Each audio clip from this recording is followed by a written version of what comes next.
भारत का दहशतगर्द नेटवर्क बेनकाब, दिल्ली से चलने वाले फितने का खेल, खित्ते के अमन के खिलाफ खुली जंग करार दिया गया। नाज़िल जनूबी एशिया में दहशतगर्दी की जो खतरनाक लहर उठ रही है, वो किसी भी तरह खुदरू नहीं, बल्कि भारत की रियासी मनसूबाबंदी का नतीजा है। भारत का दहशतगर्द नेटवर्क, जो कि पाकिस्तान, अफगानिस्तान और ईरान जैसे ममालिक में शिदत पसंदी और बदअमनी फैलाने में मुलविस है, अब खुलकर सामने आ चुका है। भारत न सिर्फ खुद साख्ता दहशतगर्द हमलों में मुलविस है, बल्कि प्रॉक्सी ग्रुप्स के जरिए खित्ते को गैर मुस्तहकम करने की मुनज़्ज़म साजिश कर रहा है। अब एक नई दहशतगर्द तंजीम, जो कि खुद को लिबरेशन फ्रंट ऑफ अफगानिस्तान कहती है, सामने आई है, जिसने पाकिस्तान को खुलेआम संगीन धमकियां दी हैं। उनके मुताबिक पहलगाम का बदला अभी बाकी है और हर वो मज़ामती जंगजू जो आईएसआई के जेर असर है, उसे तलाश करके खत्म कर दिया जाएगा। ये धमकियां इस बात की वाज़ेह दलील हैं कि भारत, खास तौर पर उसकी खुफिया एजेंसी रा, किस कदर मायूसी का शिकार हो चुकी है।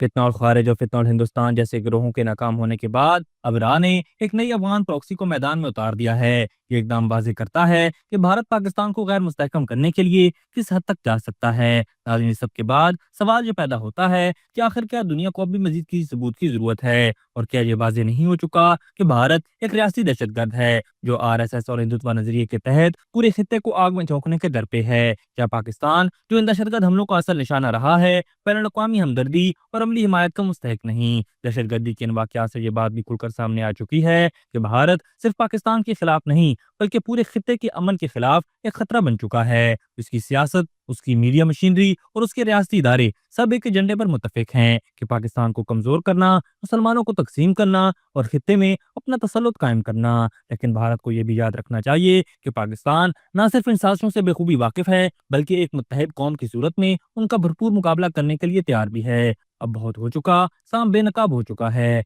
जहरीला मगर बेबस, जबकि पाकिस्तानी अवाम एक आवाज और एक सफ में खड़े हैं और भारत की नफरत अंगेज पॉलिसियों के खिलाफ सीसा पलाई दीवार बन चुके हैं। नाज़रीन, सबसे अहम और काबिल गौर बात यह भी है कि बैनुल अक़वामी बिरादरी भी अब भारत के झूठे बयानिए को संजीदगी से नहीं लेती। क्वाड इजलास में भारत की भरपूर कोशिशों के बावजूद पहलगाम हमले के हवाले से पाकिस्तान का नाम तक नहीं लिया गया, तो इस अमर का सबूत है कि दुनिया अब भारत की इल्जाम तराशी और प्रोपेगेंडा पॉलिसी को मुस्तरद कर चुकी है। आलमी सतह पर भारत का झूठा बयानिया तनहा हो चुका है।